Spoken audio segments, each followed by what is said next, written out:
Let's get back to basics a little bit, do a habit tune up. So this is where I go and I take a particular strategy or tactic relevant to living a deeper, more productive life, and we get into the weeds.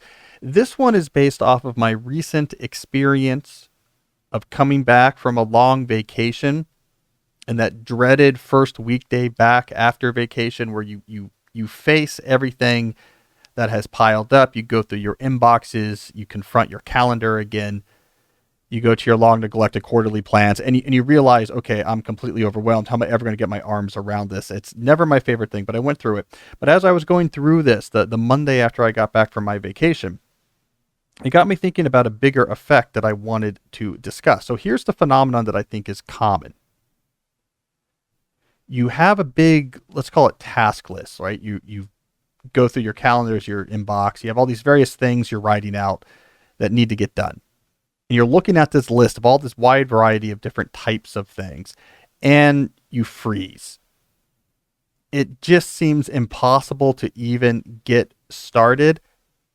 It's not that any one particular task is impossible to do or incredibly daunting. It's just somehow seeing the combination of them seems to, mentally speaking, freeze you in place. And it's very difficult to make progress. You go online and you have to check baseball trade rumors, and you go back and check your inbox again, and you look at social media, and you do anything you can but try to tackle this list. Something about it freezes you. So let me give you an example. So we're going to, for those who are watching this on YouTube, youtube.com/Cal Newport Media, I'm bringing up on the screen now a sample list. Let me scroll this slightly. All right. So if you're looking at this on YouTube, on the left here, I have a list of just the types of things you would drop onto a list as you're trying to catch up after vacation. So for those listing, I have on here, transfer money, next step on dinner party, new copy for Karen, budget, reply to Jennifer, reply to mom, add reminder to calendar for Bill, laundry, notes to Alex, order new cable, update Amazon bio, writing plan for rest of week. A lot of these actually, by the way, came from my processing of everything not so long ago. So when you face a task list like this, it's common to freeze. You feel significant resistance to action. Now, what's actually going on here is there's a neuroscientific explanation for this freezing. If you get into the details of how the human brain actually plans and then motivates you to do non-simple physical action, it gets pretty complicated. But there's a whole, there's a sort of a plan, execute, reward loop where if there's something you want to do, you set this target of what you're trying to accomplish. This loop then accesses the hippocampus so it can look at memories and pull up memories of you executing this thing in the past so that you can simulate different plans and find one that works. Then there's a very complicated connection from here to the ventral striatum, which is a sort of complicated, uniquely human part of the brain that's very involved in motivation for non-simple physical activity. So I have to get up and get started working on the budget. So it's not a simple physical activity such as I need to reach over here to grab this apple, but something more abstract and complicated. They all work together, the motivation is generated, and you start working. When you see a list that's this long and this diverse, so it's many different things and they are semantically unrelated, what's involved in getting new copy to Karen is very different than what's involved in working on your household budget. That apparatus can't function. That apparatus is meant for, this is the thing you want to do. Let's make a plan. Here's your motivation. Go and do it. Now you're done. Here's a dopamine. Yay. It can't handle the idea of these 10 or 15 different things that all have to be done because it can't literally have the bandwidth to try to make a plan, to envision a plan, to pull out memories from your hippocampus and simulate your plan for 15 things at once. So that feeling of task freeze that we see when we have a long and diverse list is actually the neuroscientific correlate of our planning apparatus freezing itself. It can't deal with it, so it doesn't generate the needed motivation. So this way of work and organization that's so common in modern life, where we have a lot of very varied things that have to be done all mixed together all at once, really is incompatible with our brain. So I was facing the same thing. I had a list like this, longer, but actually a lot of these things are from that list. So what do you do here? Well, if you understand what's happening in your brain, you can work with that. And what I do, what I did the other day, what I commonly do in these situations is I will begin sorting these lists and combining like tasks that are a similar type of behavior using a similar part of your brain. And I will sort them into standalone groups or piles. So if you look on the screen here, so again, if you're watching on YouTube, you'll see I have one group where I have reply to Jennifer, reply to mom, next step dinner party, and I've elaborated that task to say email restaurant because that's actually what the next step is. I have to email the person at the restaurant. Those three things are together. Why? Because it's all the same type of thing. I'm in email, I'm composing messages to people.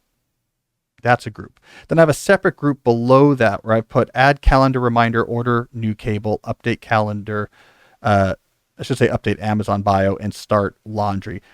By the way, a lot of those are actually real, Jesse. So the new cable is, I ordered an Ethernet cable for the HQ because we were having some connection issues with the NPR recording. So I'm just going to hardwire this beast straight to the modem.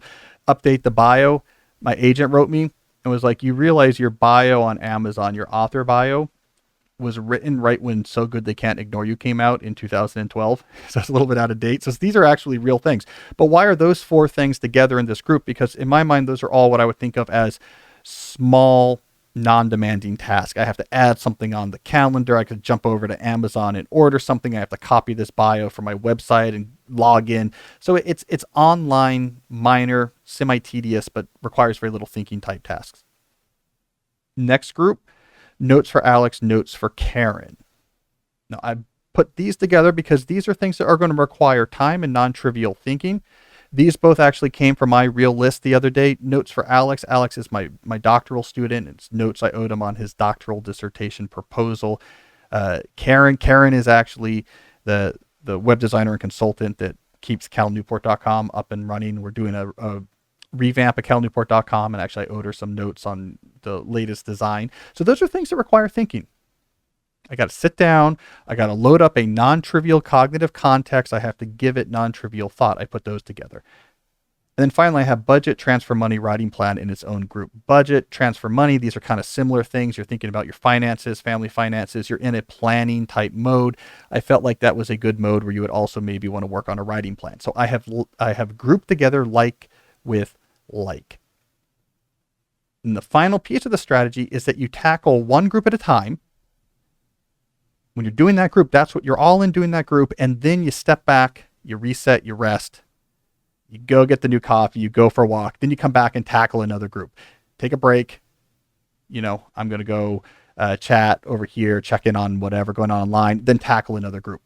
This ends up being a much more effective way of getting through this work, because what you will immediately notice is that when you are focusing on, here is a group of similar tasks that I've grouped together, and all I want to do is tackle this group, your planning apparatus can deal with that. Oh, it's email time. All right, let's get in that. We can do that. I get that. We're going to go in here, we're going to send emails that we're going to get done. That makes sense. That's coherent. Here's the plan. Let's execute. Here's the motivation. A little bit of, oh, you got it done when you're done. When you group like by like, your brain can get in the game and you get rid of the task freeze and you can actually make progress. Now, why do you take a break between the groups? Because you have to let that cognitive context begin to dissipate. So you're not stuck in the email context. You're not stuck in the doing difficult notes to students and web consultant context. Let the context dissipate. Let your brain catch a breather and then load up that whole planning apparatus for the next group.